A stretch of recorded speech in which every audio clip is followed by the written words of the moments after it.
Fandom, how's it going? Today we're going to be talking about Civil War. Civil War, the big Marvel event that happened in 2004. Bam! Right here. Okay, so what do you need to know? Civil War is an event that happened in 2004, and it was huge for Marvel. I mean, the profits that they got off of this were crazy. People were talking about it, it was all over the news and everything like that, and it was just gangbusters. Civil War is an event that I have mixed reactions to because of what it did to the industry that has had lasting effects today, and some of the character moments that I don't necessarily like. Especially if you were reading at the time Captain America for Brubaker, you start reading that and you go into Civil War and you're like, I'm not exactly sure if Captain America would make some of these choices that he's made. The general gist of Civil War is that basically at the start of the series, you have this group of kids, these teenagers, who they are filming for a reality TV show, and that they are trying to capture these villains. Now what happens is that one of these villains is called Nitro, and Nitro decides, I'm going to just go nuclear, and he blows up. Now he blows up and he destroys like this whole school and this city block. And what happens is the government steps in and goes, okay, this is getting out of hand. A few months ago, we had Hulk who was rampaging in Las Vegas and he destroyed a whole bunch of stuff. We can't keep letting these superheroes and supervillains go without policing them. There has to be a system established. Great concept when you think about it, and a great start to a series. The ending, not so much, but I didn't care for it too much. And eventually S.H.I.E.L.D. steps in. S.H.I.E.L.D. says, we're going to introduce the Superhero Registration Act.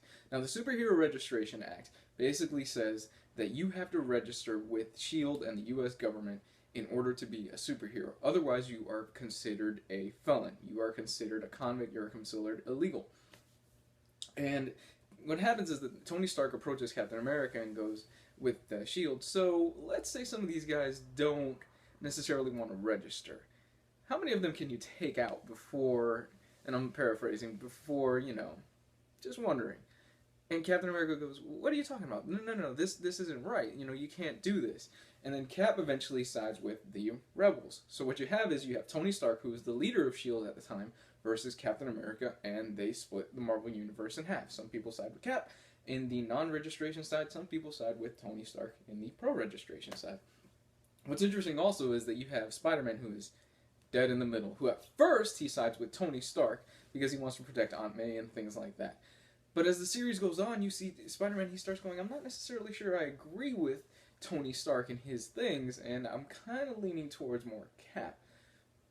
Now, Civil War, for better or worse, has had a lasting impact in the comic industry. Because what Marvel has tried to do is that they've tried to repeat this success of Civil War over and over and over and over and over again with different events every year. Some better, some not so great.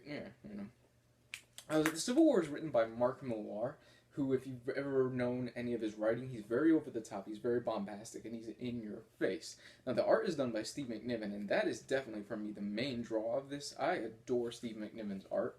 I think that is awesome.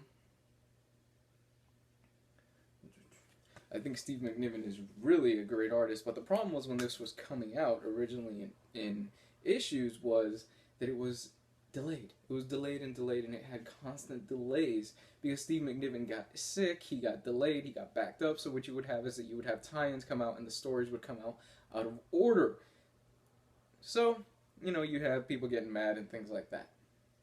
Overall, I think Civil War is a great read if you have fans who, they're looking at getting into it and they just want kind of a one and done. Hey, I'm interested in getting into the Marvel Universe. I really want to see what this huge Civil War event. I think you could just pick up the main trade and you will be fine, but you will be missing some of the better side stories. Some of the side stories that I recommend are definitely the Wolverine tie-in, which was basically Wolverine going, you know what? I'm tired of this. Nobody's going after Nitro, the guy who started this whole thing with the explosion. I'm going to go after him, and I'm going to gun him. I think you should also check out the Spider-Man tie-in, which is very cool, because if you know anything about Civil War, this is where Spider-Man reveals, and he takes off his mask in front of everybody, which was later retconned in Spider-Man, was it Brand New Day? One More Day? Jesus. A moment of silence. Anyway, back to this. So, overall, I think Civil War is a great series that led into one of my favorite runs, which is the death of Captain America, because at the end of this, and into Brubaker's run, Cap is shot and dies, and you have Bucky, who was a Winter Soldier at the time, take over the Shield. And I think personally, I enjoyed Bucky more as Captain America than Steve Rogers. But that's just my opinion. Some people will disagree with it. That's perfectly fine. This is a really cool story, and I think that, you know, you get this for about 10, 15 bucks right now.